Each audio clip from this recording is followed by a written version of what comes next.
which is the travel company. All right, And everybody. Welcome to the Ladies of Justice League. And I'm here with Miss Genealogist of the Century, Helen Brahms.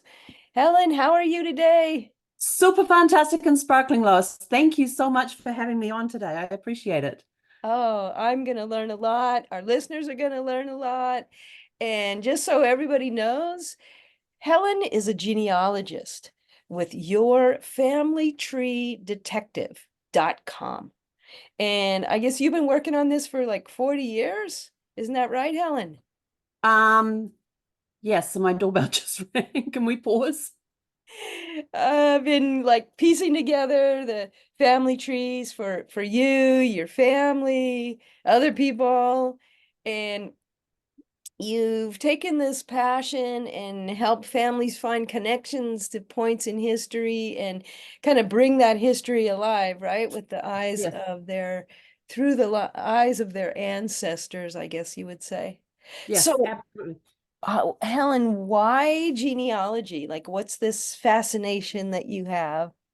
It's something I have always been interested in. I mean, I remember at my grandparents' place pulling out the old photo albums, the ones with the black pages, the white writing, the black and white photographs on them, and listening to them tell the stories from people that were in these photographs that I had never met before, but were in some way related to me.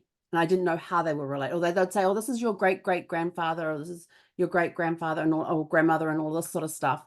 And then later on, as the years went by, um, my maternal grandfather, actually put into practice, or actually to put into practice, he researched his side of the family tree and went all the way back to the 1700s in Cornwall, England.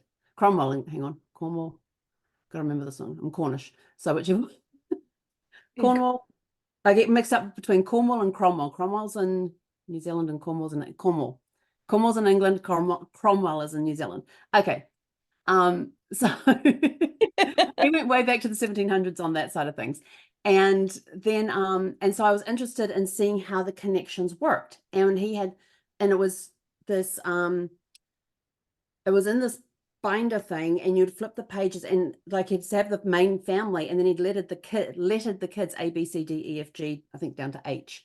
And from there, you then had, you take the A person, and then their children would be numbered 1, 2, 3, 4, whatever. And then you'd follow it through this numbering system that he had. And I was sort of like, okay, yeah, that's fine. I totally get. I know mine had a lot of ones in it because I was the firstborn of the firstborn of the firstborn of the firstborn of the firstborn. There was a two in there at one point. I just don't remember where the two was. But so that kind of established the cousin relationship. But I didn't understand first cousins, second cousins, cousins removed, or anything like that. But then later on, my mother got that research, and then she started researching her mother's side of the family as well as my dad's side of the family. And I got brought in at that point, and that's when I started helping her with the research. And we'd do trips to the birth, deaths, and marriage records place. We would go to the National Archives, and we'll be at libraries. She'd be writing letters often because this is back in the 80s, so it's all before the computer stuff and everything that was put online. But it Wow. was the stuff that you would find about your ancestors was just the story. It was the stories. And it was making this network of people, mainly in England, because that's where most of our family came from, was in the England, Scotland, and Ireland.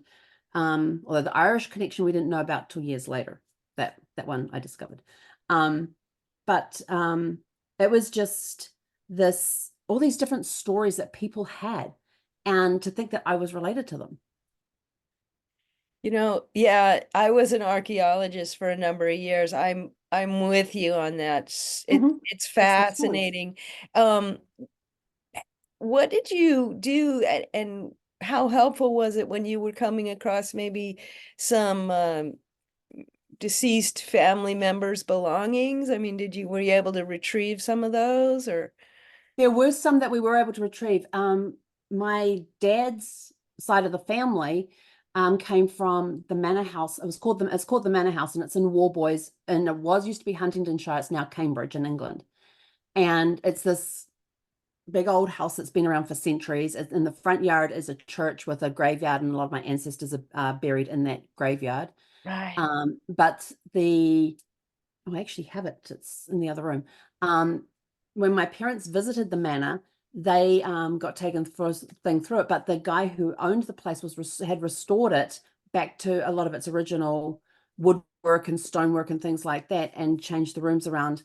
But the cool part is that in my grandmother's house, my grandfather's house, my grandmother and grandfather's house, they actually had stuff that had come from the manor house when the family sold the manor house and left it and moved elsewhere. They actually got some, there was a silver salad serving set. There was some other bits and pieces. And I remember them being in the china cabinets in their home, and they told, oh, that came from the manor house.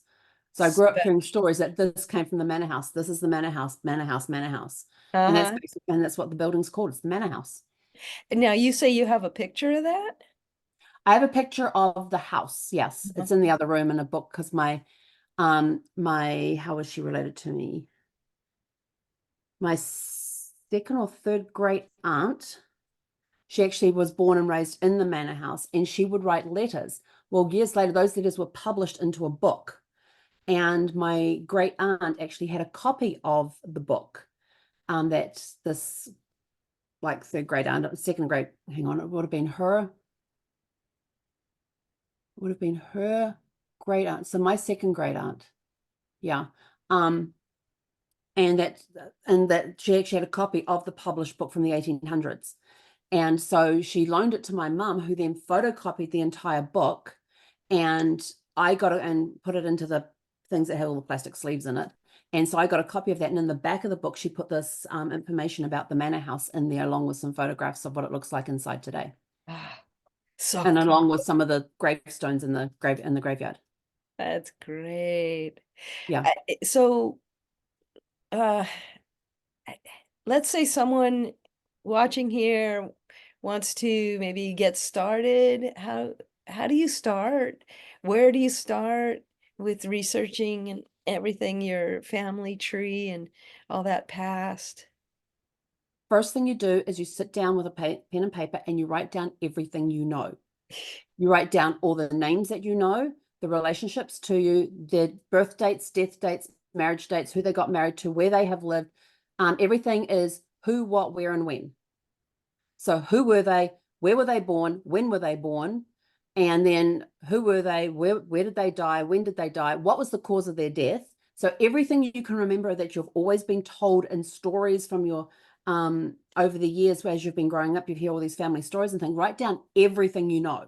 Once you get that, if you go to familysearch.org, that's a great place to start. It's a free website, and it's done by the Church of the Latter-day Saints, and they keep all of those records there. It's part of their archives, because they believe everybody is connected, and they just have a phenomenal collection.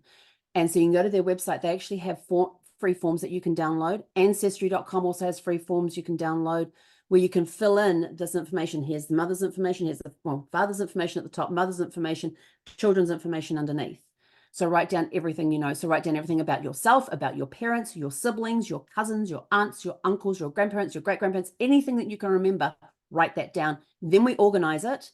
And then from there, we start interviewing people in the family for details. So you say, hey, I'm doing family tree research. Can you help me out with it? And we actually have a list of questions that you can go through and ask people about information about their lives, like even when and where they went to school, how did they meet their spouse, how long was their courtship, when did they get married, and what was their occupations and things like this, because all of this creates a story. And you start seeing pattern, and the cool part is you start seeing patterns going through the trees, especially when it comes to the occupations, because a lot of times in the years as they came by, the boys would do whatever the father did as an occupation. So that kind of got me confused with I'll tell you a really cool story with my third great grandfather. His name was William Eakins, and he was born in 1845.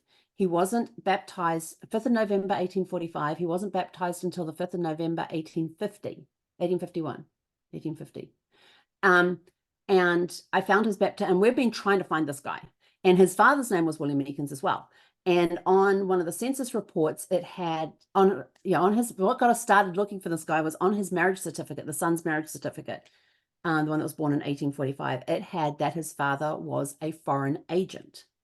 Oh, Now, me being the huge reader that I am, the huge James Bond fan that I am, went, oh, he was a spy. Awesome, got a spy in the family. he could have Yeah, been a foreign service officer, you know, could have been legit. yeah. I mean, I had all these spy stories going through my head and everything else. Right. And in the 1851 census, um, it didn't have the father listed, but it had the mother with her son listed in 1851, and her occupation, it had wife of jeweler. And I thought, oh, foreign agent. He was one of those guys that would get on the ship, go to the east, like China and Japan and all those countries over there, buy the jewelry or the gemstones and bring them back to England to create the jewelry pieces. That's what the foreign agent portion was. And so Oh, I'm like, I thought, well, that's still pretty cool too. A lot of travel, yeah. a lot of travel being done in that day. And, he'd be gone for months on end. And so that was kind of cool. And then and so we've been trying to find out more information about my third great grandfather. My fourth great grandfather, we're still working on him, but who's the jeweler. But my third great grandfather, when we found this out about the jeweler, was sort of like, well, how did he end up in bookbinding? His dad was a jeweler, and my third great grandfather was a bookbinder.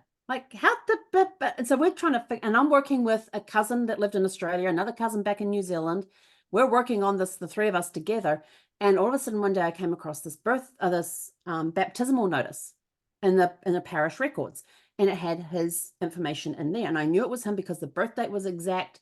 The mother's and the father's name were correct, but there was some interesting little details in there as well. Like they had two different addresses. And for the father, it said was from, and it had his address in Essex, not where she was living at the time. And I'm Interesting. like, huh, okay, get out the Google Maps, see how far apart these addresses are. All right, they're a little bit away. So, but it says was. So did he die? So now we're trying to figure out when he died. Maybe he was shipwrecked or something. We don't know. But we're back to the third great grandfather. And as a genealogist, when you're looking at a page of records, you always look to see what's above and below the record that one record that you've got. Directly below was this there was another baptism done with the same mother with the same address as my third great grandfather's baptismal record, but a different father. This different father was a bookbinder, and it turned out something had happened to my fourth great grandfather where she ended up being unwed and got married again to a neighbor. When looking through the census, it was a neighbor in her street that she got married to, and he was a bookbinder, and that's how my third great grandfather ended up being a bookbinder. Wow. Yeah. I mean, you know, meeting people and traveling and all of that is so important and Mhm. fun. Oh yeah. And now you're an entrepreneur, basically, right? Oh yeah, just a little bit. You've got your hands in many pots. So what Lots of do you pods. Travel, what? genealogy, consulting services, all sorts of fun things. Right, right. I'd say you're the consummate entrepreneur. I love it. So why is traveling and meeting people so important for an entrepreneur? It's the networking. There could be times when you're going to an area, especially as a genealogist, if you can't get to an area because out of all the records that are available these days, there is about 5%, maybe less, of them actually online. And there are millions of records online.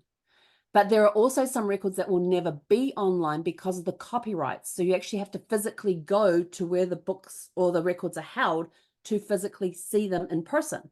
So creating that network, especially among the genealogy world, when you've got people all over the place, if you need a record to be looked at to see if it's the right record or something, you can then call on a genealogist in that area and have them go and look at the record for you and tell them exactly what you're looking for, and they will go and check it for you. And if they can, because sometimes they can't, they will get copies of it. If they can't get copies, they have to transcribe the copy. They have to transcribe what's there, like literally write down letter for letter exactly what is on that record. But for business purposes, when you're going to different places, or if you're looking at tapping into a new market, you've got people who are all over the world. Plus, it makes fun when you travel to meet different people in different locations anyway. And you never know that you could end up doing a joint venture with somebody in a different country or a different location.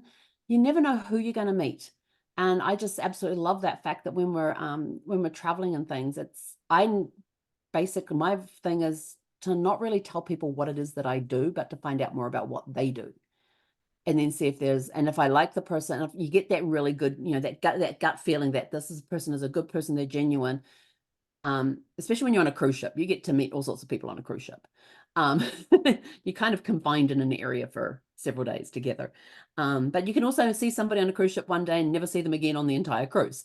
Yeah. But if it's somebody that if you're doing traditional dining, you're sitting with these people every single day. And it just makes it really cool to find different people from all over the world. And, you never know, you might end up doing a future joint venture with somebody. You might find out that you have people in common that you know. The very first cruise I took after my husband passed. I was in May of 2019 and 2018, and I was on board Celebrity Solstice in Vancouver. We're leaving Vancouver, doing the Inside Passage of Alaska and ending in Seattle. My very first night on board the cruise ship, I went down to dinner and I had the anytime dining. So I could show up at the dining room whenever I felt hungry during the open hours, and I would be seated at any table. And there was a couple of girls from San Francisco they were in their 60s, 50s, 60s, and they had been best friends since they were like 5. So they were doing Oh this yeah. cruise together. Yeah, they were a hoot and a half, I'll tell you. And then there was this other couple that were actually from New Zealand. Now here I am in Vancouver, been living in the States for 20 something years, and I'm on a cruise ship and I meet a couple from New Zealand. So I asked them where in New Zealand they came from, and they said Mount Eden, which is a suburb of Auckland. And then this little voice. Now, when I get these little voices, they sort of appear here. They come from this area here in my back of my head on Right, the right. inside. And this little voice suddenly said, "Ask them if they've always lived in Auckland." And this guy's name was Rex.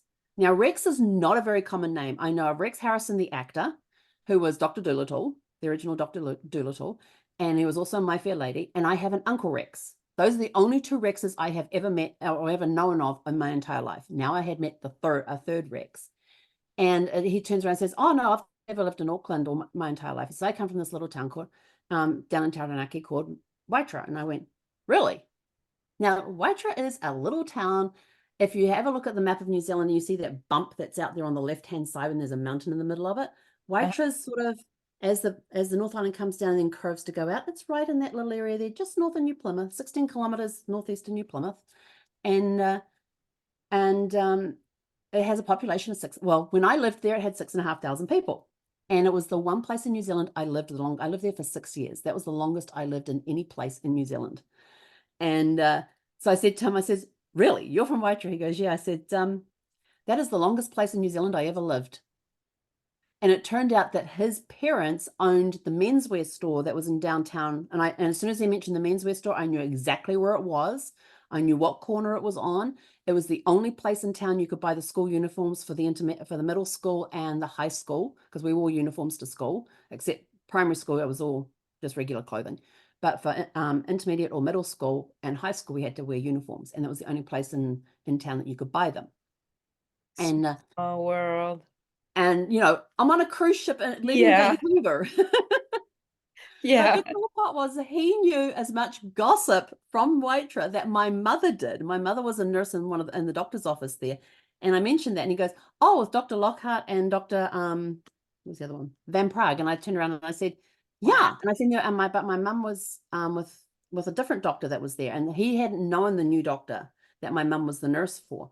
But he knew all the gossip about Van Prague and about Lockhart, and and What he are was the up to, and I'm odds? like, he's sitting there telling me all this stuff, and I already knew it because my mum had already told me about it.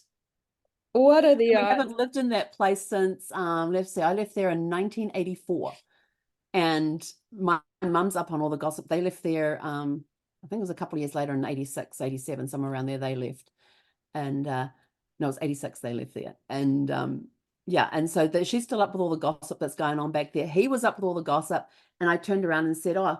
I said my dad was, the local traffic cop in town, and traffic cop being the one that did the traffic patrolling, speeding tickets, anything related to the road, he did. When you get these police officers who are doing traffic patrol, that's basically what my dad did. He wasn't a policeman, he was a traffic cop. And it was years later that they finally merged with the police. But I says, oh yeah, my dad was good friends with Albert Soph, who was the local policeman. And he goes, oh, Albert and I went to school together. And his daughter, Albert Soph's daughter, I was in school with, and I actually tutored her in accounting during one of the years there. And it was one of my favorite subjects at school. I can't stand accounting now, but it was my favorite subject at school at the time. And I said, I used to tutor his daughter in accounting. And I said, and she went on and won the Miss Universe New Zealand and then went to the Miss Universe contest to compete in the Miss Universe competition as New Zealand's representative. She didn't get anywhere with that, but she just enjoyed the experience. And after she finished her reign, she then got married to her high school sweetheart. Oh, I know. And so, there's all these different stories that come around. All these people are connecting. You never know who you're going to meet or where you're going to meet them. And you so could end it's up important to go on cruise ships. or anywhere, just anywhere. Go anywhere. I've So known of people that have gone to an expo that's somewhere, where there's hundreds of thousands of people wandering around this expo and met somebody from their hometown. yeah,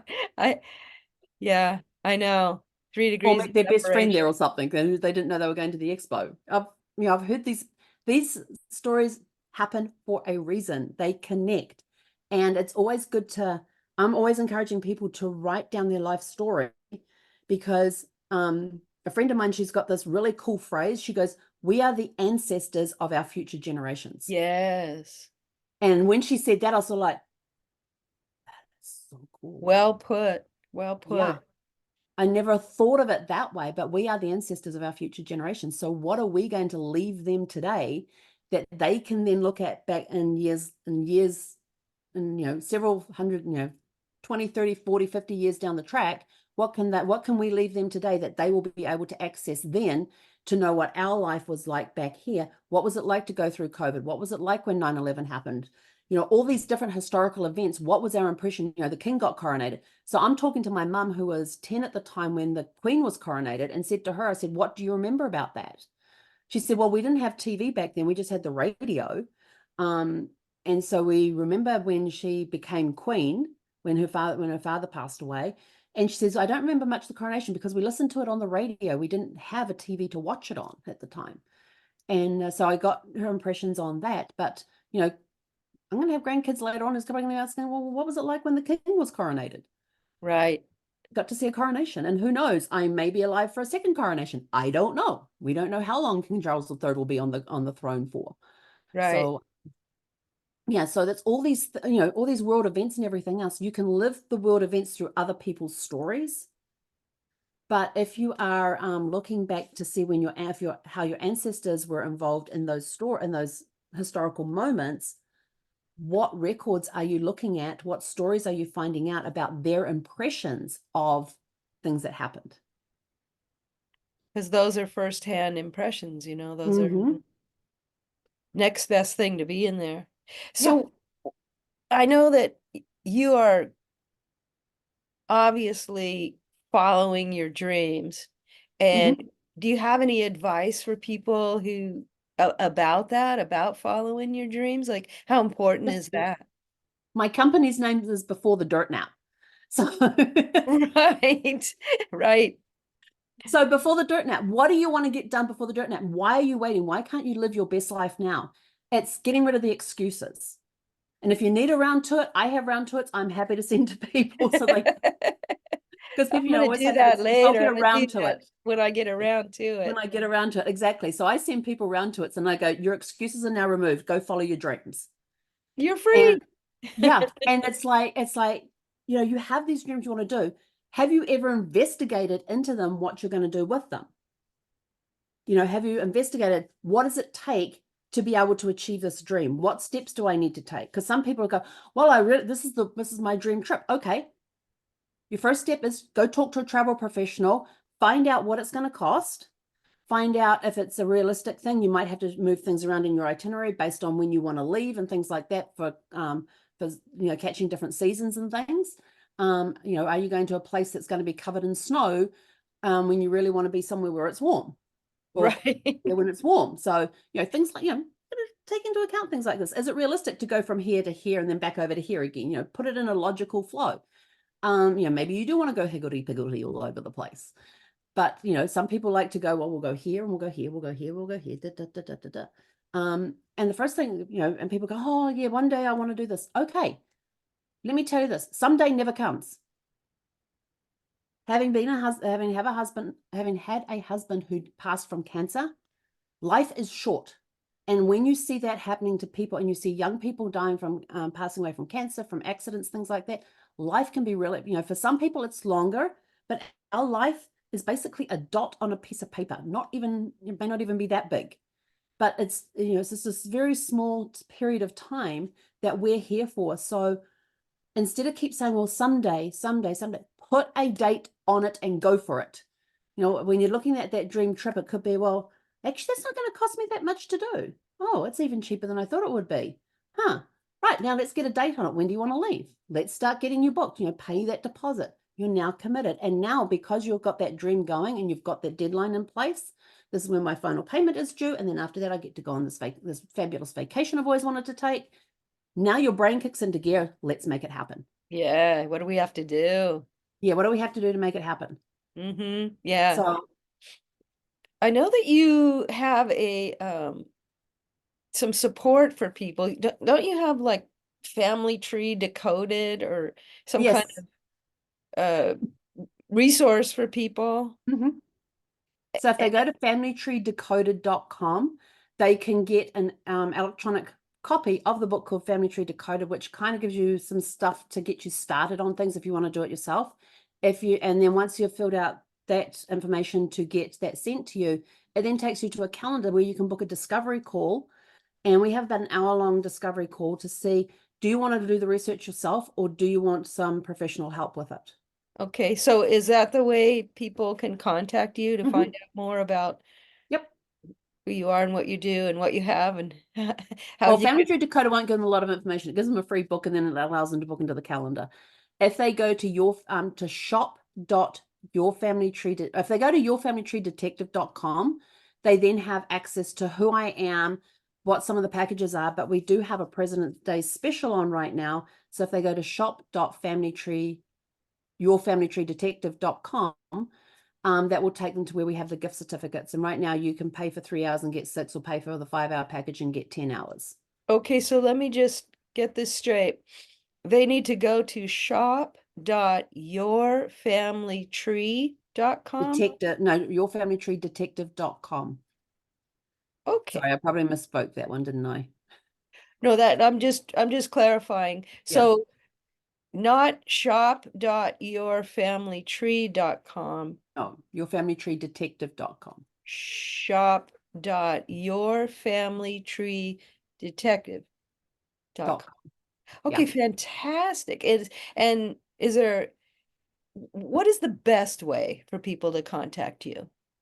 Is The that best way is if they want to have a discovery call with me and find out more information about what it is we do, is go to